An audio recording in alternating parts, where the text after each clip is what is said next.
It's time for a haircut. How's it look? It's looking pretty nice. Look at that, Kim's Hair Salon on 53rd Street, West Side. Hey guys, I'm D.I.D. Choi, coming to you today with another video. As the 7 train goes by, it's very loud. I hope everybody survived Black Friday and didn't splurge too much. I actually didn't buy anything, which I think is like the first time in like the last 4 or 5 years that I didn't buy a huge sample library. Yeah, don't have the funds right now. And also don't really need it either. I have a nice collection. So I did end up getting a Waves SSL EV2 channel strip plugin. This was before Black Friday, but they had like a nice cross-grade upgrade thing for people that had the other SSL channels, so I figured it'd be fun to get it. And because we just did a string quartet recording at NYU, where we could do anything we wanted with the string quartet for like a 2-minute clip, I scored a scene from Bruce Almighty, and I decided to go basically full orchestra, kind of like a chamber orchestra, and I would use the string quartet samples to sweeten the sounds. Once I got the Pro Tools session back, I decided, why don't I move everything into Logic, because I'm so much more comfortable in it anyways, and do all the take comps within Logic and all the editing, and then do a SSL mix because it's such a classic sound that everyone loves. Next to quite a big cemetery right now. And that sunset. Now that is a beautiful sunset with a cemetery. Quite cool to be in New York. Now there were some rumors that this SSL plugin was very CPU intensive, but I didn't really blink an eye because I've got the new M1 Max, right? But I think I might have found the plugin that really breaks the M1 Max up to pieces because, I mean, it was a somewhat heavy session, but it's not that heavy, you know? It wasn't like an orchestra session, it was a string quartet, so I had close mics, 2 sets of close mics on each instrument, then 6 room mics. So we had like a Bloom line position. I think it was Bloom line. It was BLUM, and I can't remember what the full word actually was. I believe it's Bloom line, where you have the 2 figure 8s, and also an AB mic. Anyways, this is a new lens, by the way. This is the 16mm 2.8 that my family gifted me after getting 1,000 subs. Thank you guys. And I decided to bring it out and talk to you guys out here. Show you around Queens, Woodside, Sunnyside area.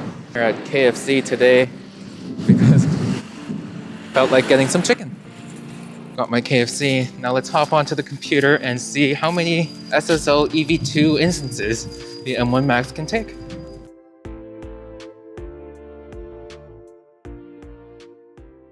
So this is my session. I'm using these folder stacks and summing stacks to just keep organized, but I also wanted to be able to adjust the close mics on their own.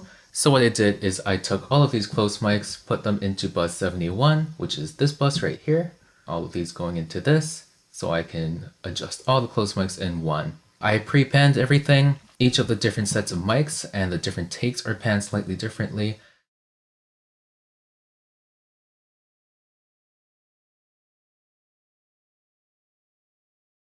I already set my reverbs, I already set my levels, so you can see here that I've been favoring the Bloom line microphone position for the open because it seemed to be a little more warm and the spread felt a little more natural. For this one, same thing. And for the expressive take, I did something a little different. The AB mics were the brightest of the 3, so I used those to bring out some of the brightness and took some of the duller mics down. And by kind of having different pannings, you can see this take is a lot narrower in panning than something like this take is. So I'm just moving things around so that now I basically have a section of 3 first, 3 seconds, 3 viola, 3 cellos. Of course, it doesn't exactly work like that, but you know, that's the kind of sound I'm going for, where these pre-records are supposed to add up together and make a nice sound. So first, let me just play you the mock-up.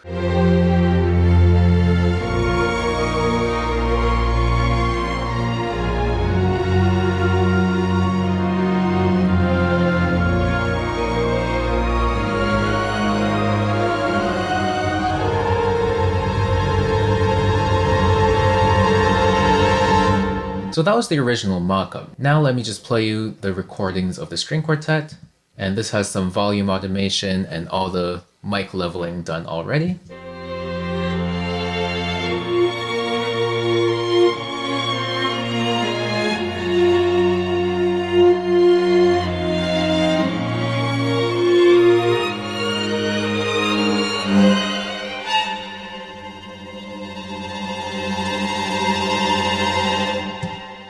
So immediately with the live players, you can tell that there is some more humanness. Honestly, I could call it a day here. But like I said, I wanted to use the Waves SSL EV2 to kind of, adjust and fine tune the sound so that it would blend with the mockup even better. Now I'll play it to you with the mockup pre-records and the recording.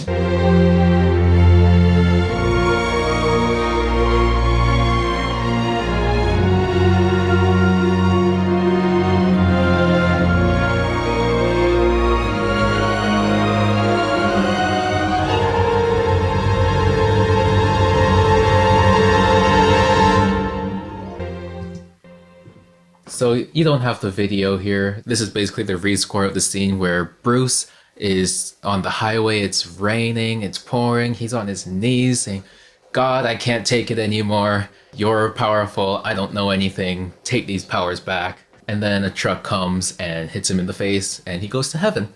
Spoiler alert, he's not dead. So you can see that already with these mic positions and the reverb, the blend is decent. It works, It's like kind of adding a closer sound. And I'll play you just the strings and the recording. Gonna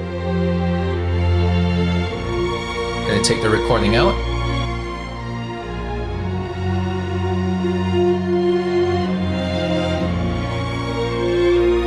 And Mockup out. So you can see they kind of form a symbiotic relationship. Of course, the string quartet has no basses, so all of the bass is coming from the mockup. And I do want that lush kind of symphonic sound, which is why these are playing fairly loudly. You can see I have them a little louder than the recordings. So the recordings are really just acting like they're the section leaders almost, it's just adding more definition, more humanity to the mockup. Okay, I'm gonna jump right in and start mixing. To mix, I'm just going to mute all of the other takes and start off with take 1, which is the open strings. Yeah, so just playing these microphones, for example.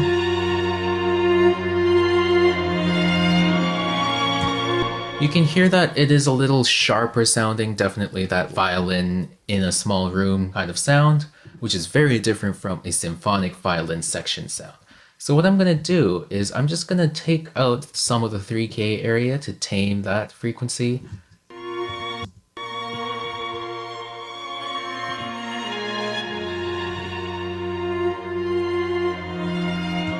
Yeah, it definitely smoothens the sound out. Just going to add in some air at the top.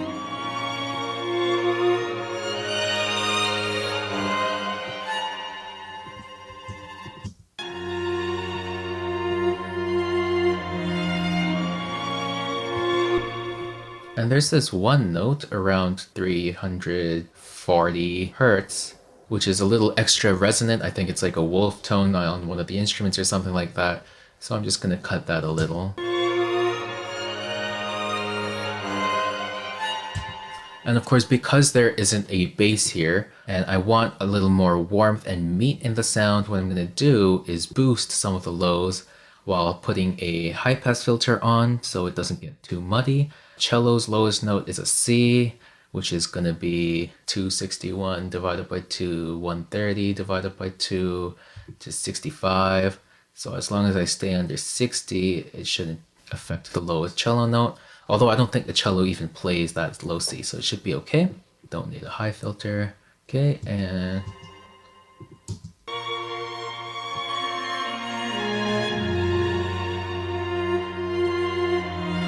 let's try the brown knob.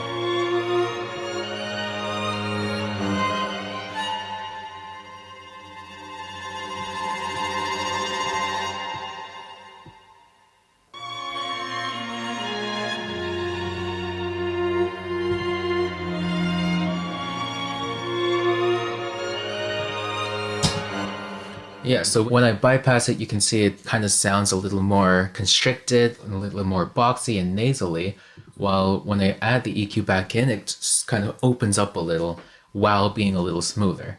So that's what I'm doing with the SSL here. And because these are fairly close mics in a small room, all of these mics are kind of picking up the little imperfections of the instrument that you only really hear when you're up close.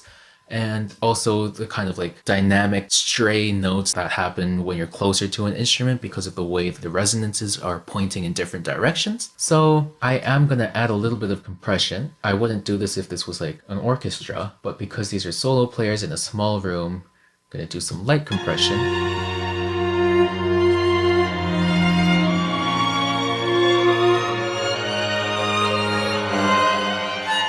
Bit of a slower release. And I want the compression to be coming after the EQ.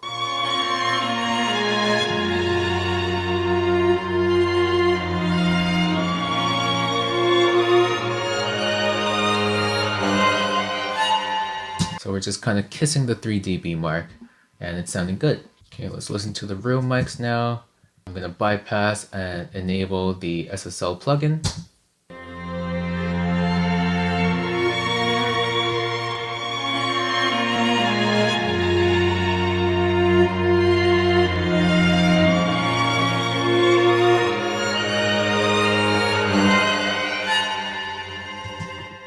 So what's happening is a very subtle shift in timbre. It's just kind of sort of cleaning it up, making things a little clearer, adding a bit of a smiley face EQ where I'm boosting the lows, boosting the highs, and cutting the mids a little bit. And that just gonna add a little bit more definition as it sits in with the mockup, which is a lot more lush and, you know, reverb baked in. So yeah, that's my approach with the close mics here using the SSL. And let's bring up our CPU meter and play a little bit of it soloed again.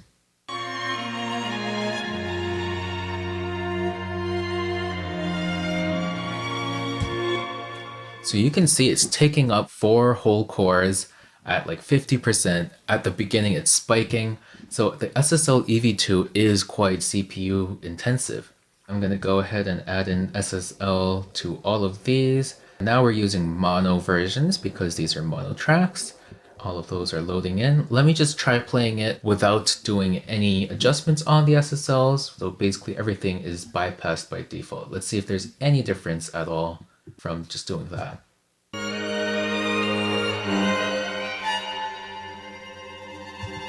Yeah, so with everything bypassed within the plugin itself, it doesn't seem to be adding too much, which is good. It only adds the footprint that you actually use. Okay, now I'm gonna do the violin one.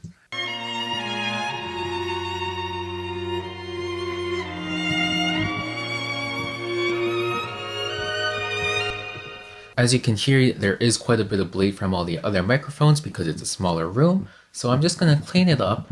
The violin's lowest note is a G3, which is, you know, somewhere around 150, I believe. Yeah, it should be like above 150, so 150 should be totally safe.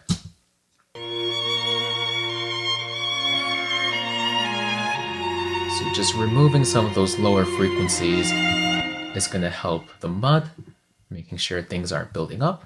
Again, because it is a close mic on a non-muted violin, I'm just going to take out some of that 3K.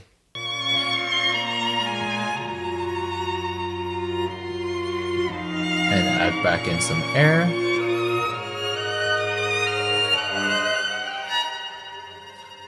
And again, it's a close mic in a small room, so I'm going to compress it more.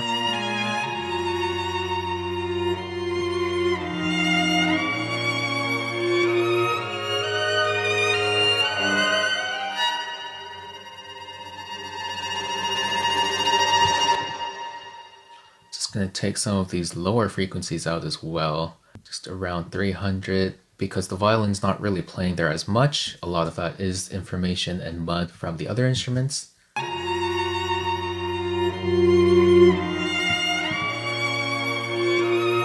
Just a tiny bit, not too much, because it does seem to be affecting the timbre of the violin too much.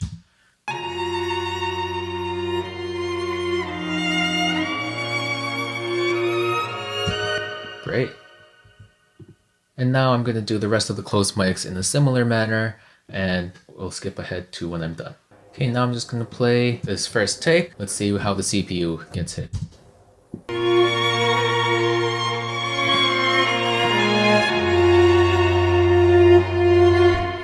So we went from using 4 cores now to 6.5 cores, with one of them peaking quite a bit more than the others, probably the reverb and the mastering.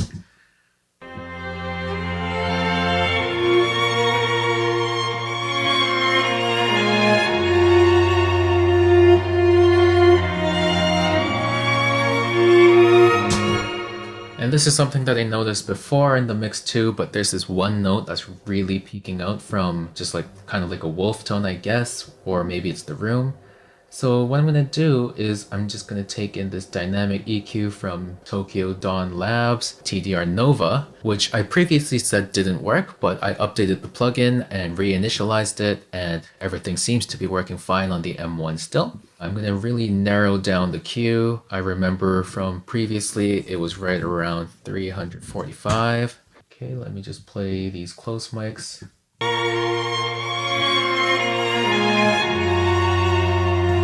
You see that note right there? I believe it was a concert F.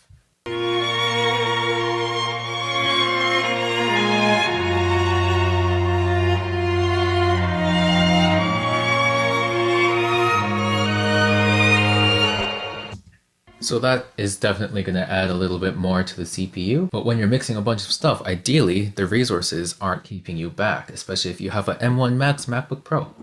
I'm also going to add a tape emulation on this so it just warms up a little bit more. I'm using a preset that Alan Meyerson was using in one of his Waves videos, I believe, a masterclass somewhere on the internet that I've kind of stole from him, and I'm just going to tweak it from there.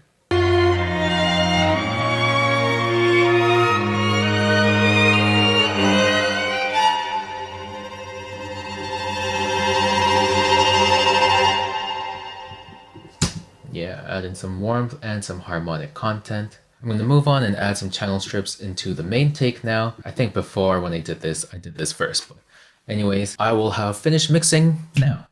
Alright, I have it mixed up with now the equivalent of 28 or so instances of mono SSL EV2s. Yeah, it's going to overload.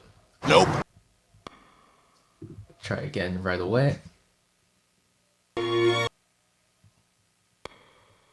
One more time. Okay, it might just be because it's starting at that point. Let's try a different point. Nope. Not much more luck. I'm going to start at the start where I don't have the other instruments playing. I only have the track 4 playing.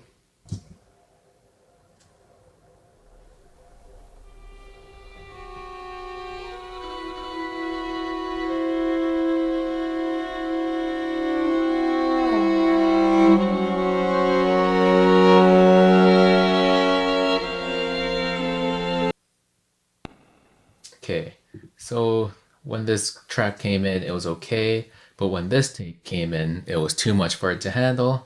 As you can see, there was a lot of timing editing here, and it sounds pretty bad, but when it's mixed with the pre-records, it sounds okay. So that's what that was about, but as you can see, we had the 22 instances plus 3, 25 instances of the SSL EV2 by Waves is pretty much crippling the M1 Max.